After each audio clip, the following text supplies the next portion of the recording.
El presidente Barack Obama, el presidente de Estados Unidos, ha anunciado la intención de atacar Siria de forma limitada por el supuesto uso de armas de destrucción masiva en contra de la población civil, es decir, por la supuesta participación de Bashar al-Assad en esta situación. El Premio Nobel de la Paz dijo que el ataque lo realizará previa autorización del Congreso, que debe volver a sesionar el próximo 9 de septiembre, está en un receso por vacaciones, y ayer el secretario de Estado norteamericano, John Kerry, aseguró que las muestras de sangre y de cabello tomadas a personas que participaron en el primer auxilio a las víctimas efectivamente tienen rastros de gas sarín. Hasta ahora, sin embargo, no hay un informe concluyente de Naciones Unidas que establezca la responsabilidad directa del gobierno de Bashar al-Assad en este ataque. Estamos en el estudio con Francisco Coloane.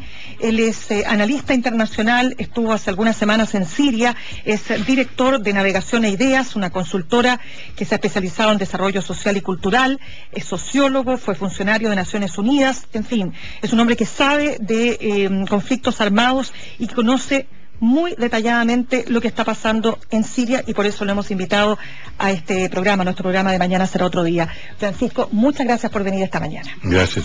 Francisco, anoche veíamos un reportaje de Televisión Nacional con Amaro Gómez Pablos, quien se adentró, digamos, un poco desde la frontera con Turquía hacia el interior de Siria, por un lado.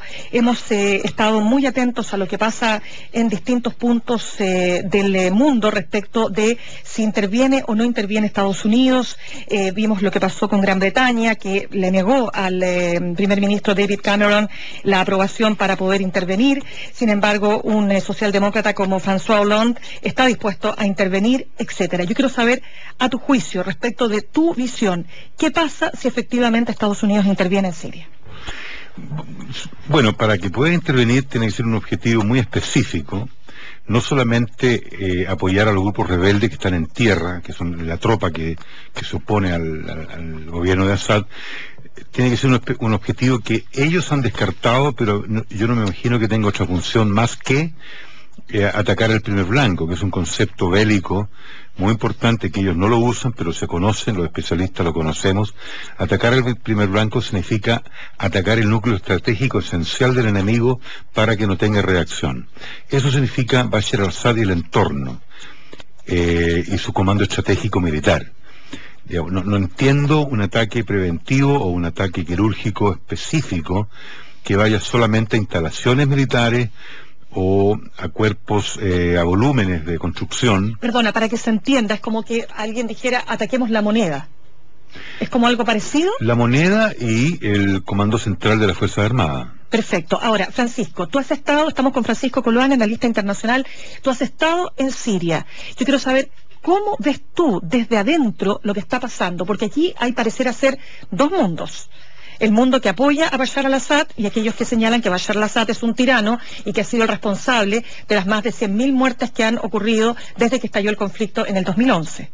Bueno, de los 100.000 muertos es absolutamente falso. Tampoco se sabe que son 1.000 muertos. Nadie ha contado 100.000 muertos en Siria, ni Naciones Unidas, ni el gobierno. Es todo tan disperso, todo tan desplazado, que es muy difícil, y esa cifra es una cifra que uno va sumando por la cantidad de muertos que se van contabilizando mes a mes, que pueden llegar a los 80 o los 120, por lo tanto es muy relativo. Mucha gente se ha desplazado, no hay un registro, no es como en el conflicto de Irak, que existía la institución Iraq Body Count, o Body Count, en el sentido que había un equipo especializado externo que el gobierno de Irak y después las fuerzas de ocupación permitieron contar cuerpos. Aquí no hay ni la Cruz Roja está contando cuerpos. Ahora, contra y a favor de Assad. Hoy día dentro de Siria, obviamente la mayoría de la población está con Bashar al-Assad, es decir, no quieren terrorismo, porque ellos identifican el terrorismo con las fuerzas externas,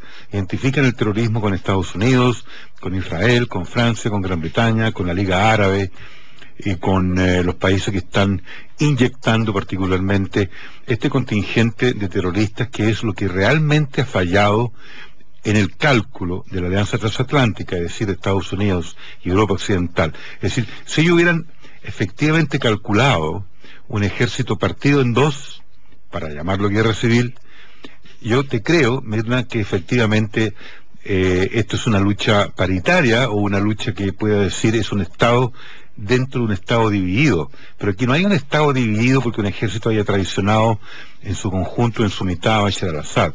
Por lo tanto, ya en la parte conceptual, esto es, vienen una serie de errores sumándose y ahí es donde se justifica, entre comillas, por parte de Estados Unidos, un ataque letal y un ataque definitivo.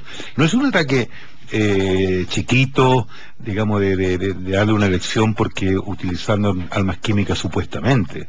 Digamos, los republicanos en el Congreso es muy probable que rechacen, un grupo sustantivo republicano, que rechacen no le den esta autorización a Barack Obama, porque ellos son muy pragmáticos, los republicanos. O vas a algo concreto, pero no sé si tú conoces el concepto de pussyfooting, el juego de los boxeadores, ese finteo, se llama las patitas de los gatos, el baile de los gatos, pussyfooting. Es decir, este pussyfooting de Obama, la patita de los gatos, que voy, que no voy, que te golpeo acá, no. Los republicanos quieren una cosa específica, McCain lo ha dicho. Y curiosamente, Mirna, Sarah Palin, ¿te acuerdas de Sarah Palin del Tea Party? Ella está en una posición de centro. Ella no quiere intervención del todo. A ver, pero espérame, estamos con Francisco Coloane, analista internacional, estuvo hace algunas semanas en Siria. Francisco, me interesa entender, tú dices que la mayor parte de la población apoya a Bashar al-Assad. ¿En qué te apoyas para señalar eso? Bueno, viajes a Alepo, viajes a Homs, viajes a Sueida, al sur. ¿Por qué estaría apoyando entonces, sin duda, un régimen que ha estado 42 años en el poder? Porque no quieren terrorismo y ellos identifican a Bashar al-Assad con la estabilidad. Ellos identifican a Bashar al-Assad con el progreso económico de Siria. Muchos de ellos identifican a Bashar al-Assad con las reformas políticas que empezó a hacer el año 2006. Él empieza a hacer reformas políticas, el primer líder árabe, que en la zona empieza a hacer reformas políticas del año 2006, e incluso cuando empiezan las manifestaciones, Mirna, en marzo de 2011, Hillary Clinton, entonces el secretario de Estado, dice, démosle tiempo a Bashar al-Assad, que es un reformista. En mayo, la misma Hillary Clinton cambia de opinión radicalmente y dice, Bashar al-Assad debe irse, después de todas las protestas y los muertos que hubo. Ahora, correcto, pero espérate, el comienzo de la primavera árabe en Siria, como lo fue en el resto, ¿no es cierto?, de Medio Oriente. Yo quiero entender, tú dices que es el resultado de un efecto dominó, o tenía razones absolutamente plausibles como para generar el levantamiento que se produce. Porque se produce un levantamiento contra Bashar al-Assad. Sí, pero fue un levantamiento en donde se suma a la ola de primaveras árabes, pero el plan de invadir a Siria con un contingente armado existía de antes. Viene de Estados Unidos, dices tú. Claro, viene del 2003, cuando invaden Irak. El plan de invadir a Siria, derrocar el régimen de Bashar al-Assad, es un plan antiguo de la Casa Blanca. ¿Y eso para qué? Porque Siria no puede existir como un Estado fuerte, una institución fuerte, estatal, con un ejército poderoso. Aliado de Irán, aliado de China, por supuesto. De alguna forma. De Rusia, de alguna forma. De alguna forma. No siempre, porque aquí se confunde que dicen que Siria pertenecía a la órbita soviética. Nunca fue así. Hay que hacer otro desmentido clarísimo eso. Ahí hay una gran falta de información. El hecho que no puede haber un Estado paralelo a Israel con fuerza paritaria a Israel excepto una nuclear. Y quedó demostrado en la guerra civil de 2006, en el enfrentamiento entre Hezbollah y el ejército de Israel en el Líbano, el 2006, el triunfo de esta guerra de 2 semanas con Israel, que es el gran triunfo de esta unidad Hezbollah-Siria en contra de Israel. Estamos con Francisco Coloane, analista internacional, estuvo hace algunas semanas en Siria analizando lo que está pasando al interior de ese país. Francisco, ¿quién es quién en este conflicto? Porque aquí los rebeldes, si bien sabemos que están también dentro de los rebeldes están grupos yihadistas, está Al-Qaeda, no solo está Al-Qaeda, no solo están grupos yihadistas, también hay grupos que legítimamente quieren un gobierno distinto, quieren democracia, quieren participación. Entonces, ¿cómo podrías tú determinar, de acuerdo a lo que tú has visto allá, quién es quién en este conflicto? Bueno, por una parte está el Estado, representado por el presidente Bashar al-Assad, el ejército y la institución en Siria. El resto es una fuerza política que se agrupa bajo la coalición nacional siria, que lo componen más o menos 10 agrupaciones que van desde los comunistas hasta lo equivalente al islamismo radical de derecha, que tratan de implantar un régimen clerical dentro de Siria. Esos son los políticos. Hay moderados también, ¿ah? Hay moderados de centro, hay abogados, académicos de derechos humanos que han adquirido un rol político. Estoy hablando de la fase política de la zona. Dentro de ello, existen también exiliados que se han opuesto siempre a Bashar al-Assad.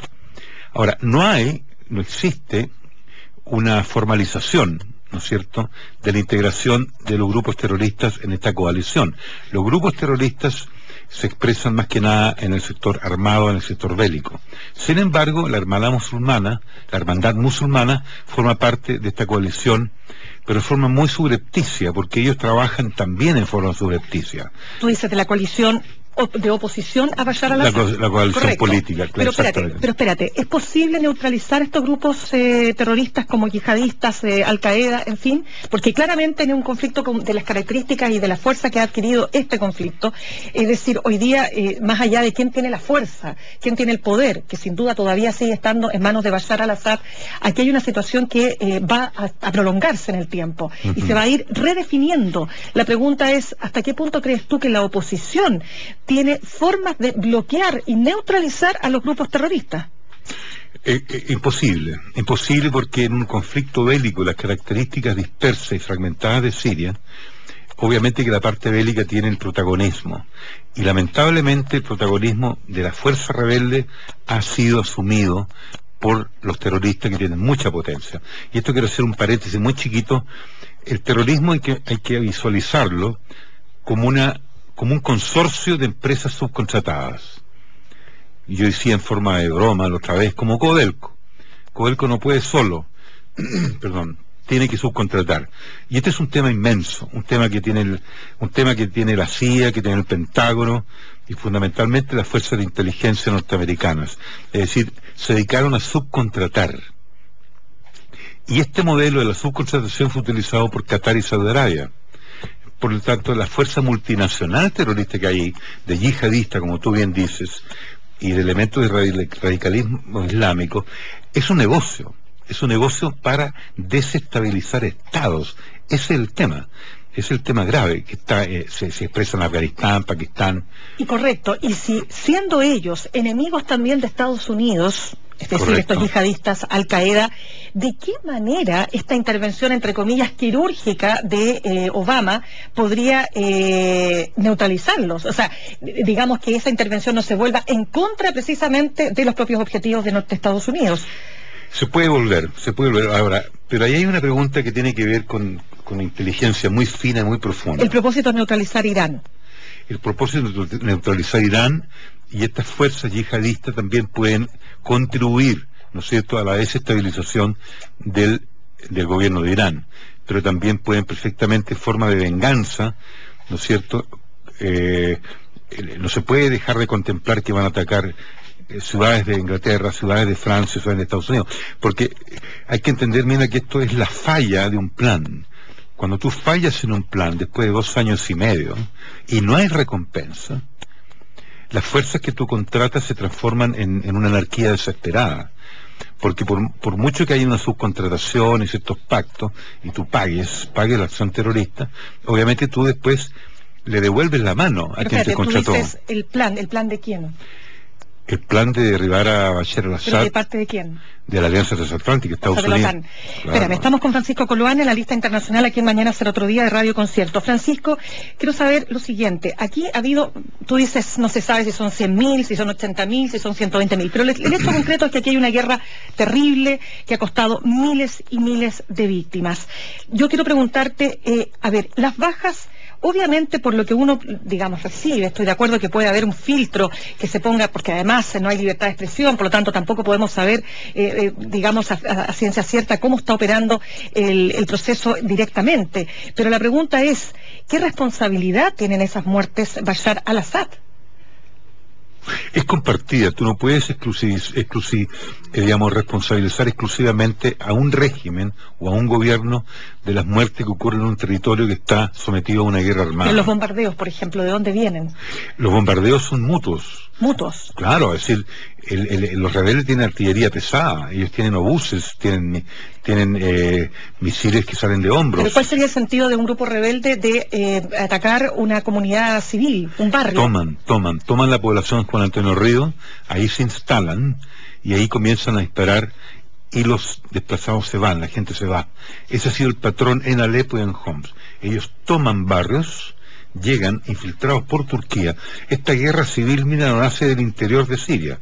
Perdón, no hay guerra civil. Este enfrentamiento no nace del interior de Siria. Es una infiltración desde Jordania, Líbano e Irak al comienzo. Después Irak y Líbano se desenganchan del plan de derrocar a Assad. Porque ese es el objetivo. Derrocar al gobierno, nada más. Francisco, ¿qué pasa con el tema de las armas químicas? Lo comentábamos hace unos días con mi compañero acá, Álvaro Pachi.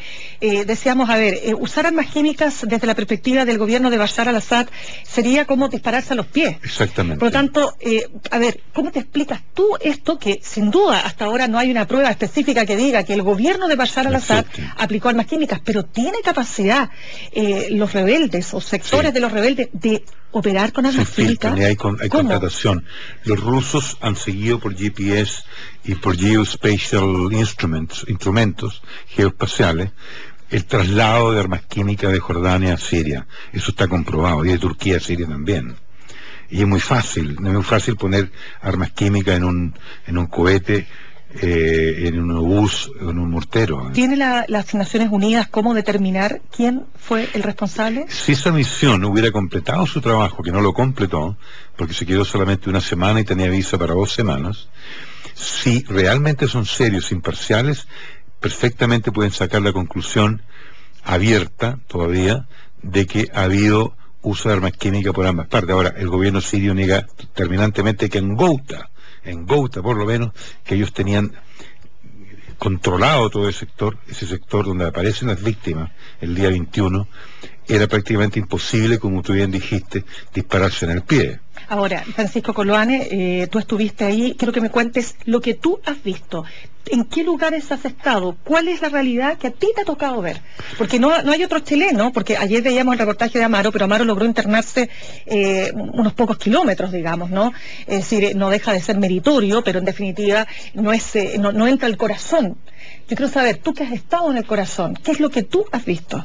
Bueno, yo te puedo relatar el bombardeo de mayo, del 5 de mayo de Israel, el día de la noche de Israel, bombardearon.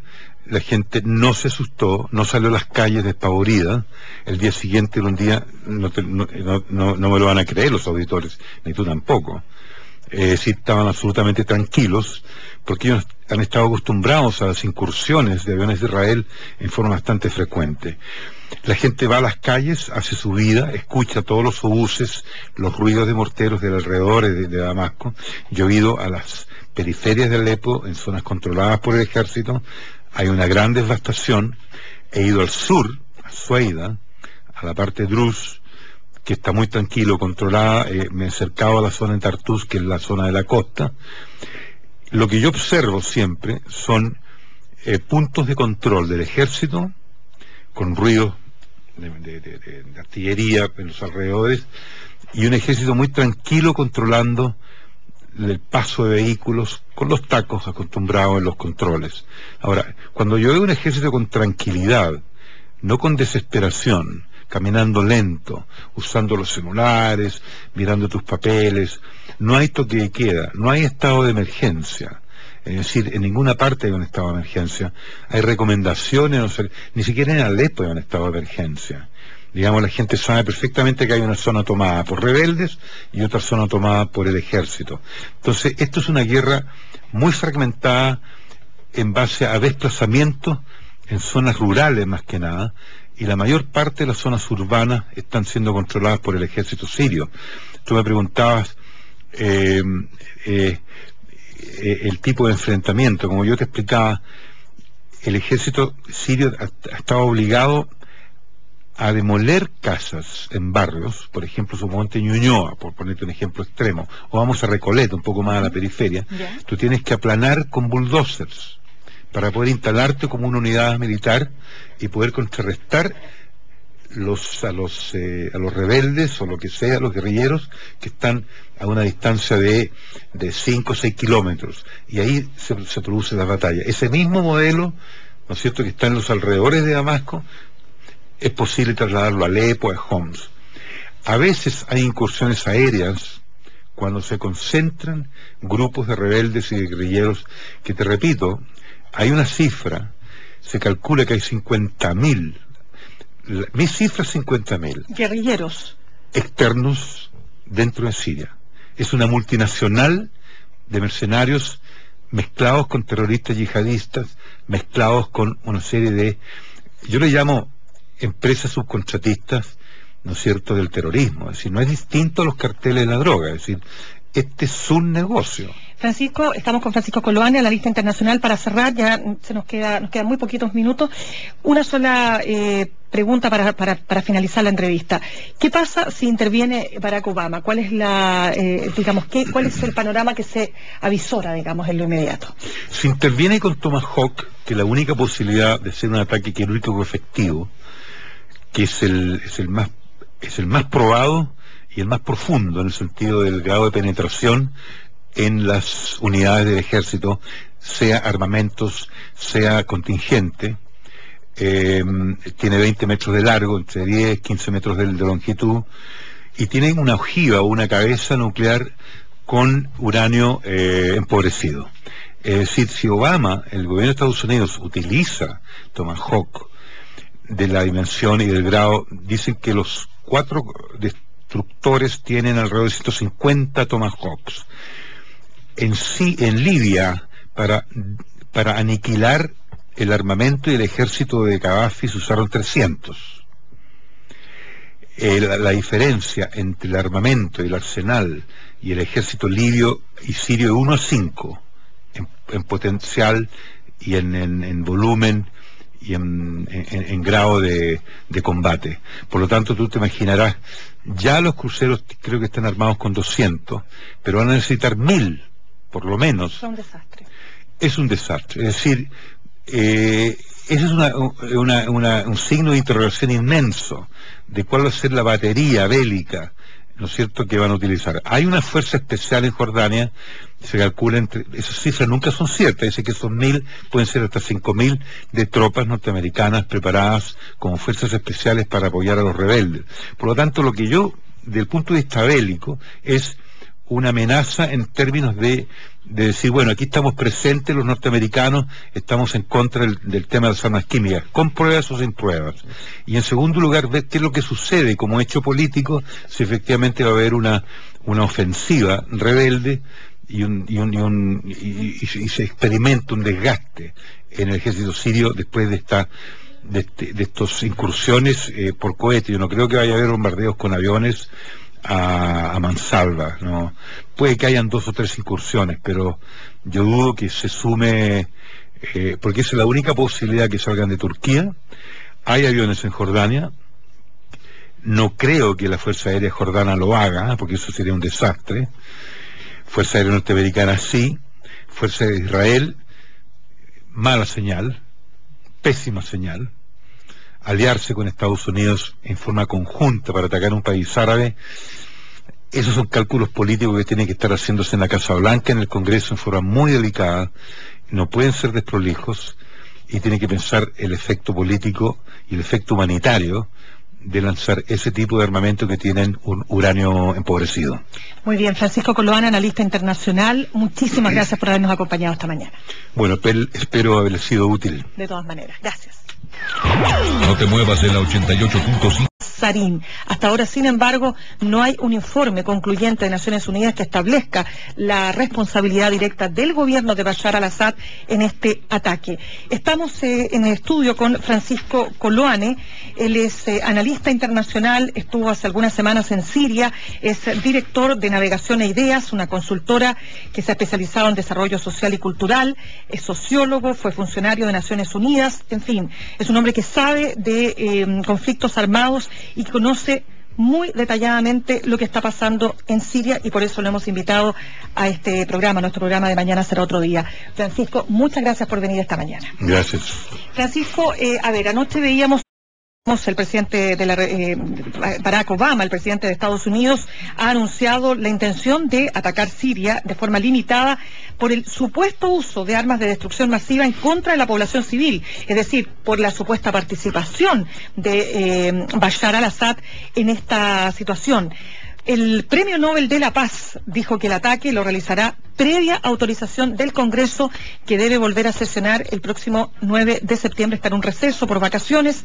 Y ayer el secretario de Estado norteamericano, John Kerry, aseguró que las muestras de sangre y de cabello tomadas a personas que participaron en el primer auxilio a las víctimas efectivamente tienen rastros de gas. Militares o a cuerpos, a volúmenes de construcción. Perdona, para que se entienda, es como que alguien dijera, ataquemos la moneda. ¿Es como algo parecido? La moneda y el Comando Central de las Fuerzas Armadas. Perfecto. Ahora, Francisco, tú has estado, estamos con Francisco Coloane, analista internacional, tú has estado en Siria. Yo quiero saber, ¿cómo ves tú desde adentro lo que está pasando? Porque aquí hay parecer ser dos mundos. El mundo que apoya a Bashar al-Assad y aquellos que señalan que Bashar al-Assad es un tirano y que ha sido el responsable de las más de 100.000 muertes que han ocurrido desde que estalló el conflicto en el 2011. Bueno, de los 100.000 muertos es absolutamente falso, tampoco se sabe que son 1.000 muertos, nadie ha contado 100.000 muertos. Es un reportaje de Televisión Nacional con Amaro Gómez Pablos, quien se adentró, digamos, un poco desde la frontera con Turquía hacia el interior de Siria, por un lado. Hemos estado muy atentos a lo que pasa en distintos puntos del mundo respecto de si interviene o no interviene Estados Unidos. Vimos lo que pasó con Gran Bretaña, que le negó al primer ministro David Cameron la aprobación para poder intervenir. Sin embargo, un socialdemócrata como François Hollande está dispuesto a intervenir, etcétera. Yo quiero saber, a tu juicio, respecto de tu visión, ¿qué pasa si efectivamente Estados Unidos interviene en Siria? Bueno, para que pueda intervenir tiene que ser un objetivo muy específico, no solamente apoyar a los grupos rebeldes que están en tierra, que son la tropa que se opone al gobierno de Assad. Tiene que ser un objetivo que ellos han descartado, pero yo no me imagino que tenga otra función más que atacar el primer blanco, que es un concepto bélico muy importante que ellos no lo usan, pero se conocen, los especialistas lo conocemos. Atacar el primer blanco significa atacar el núcleo estratégico esencial del enemigo para que no tenga reacción. Eso significa Bashar al-Assad y el entorno, y su comando estratégico militar. No entiendo un ataque preventivo o un ataque quirúrgico específico que vaya solamente a instalación.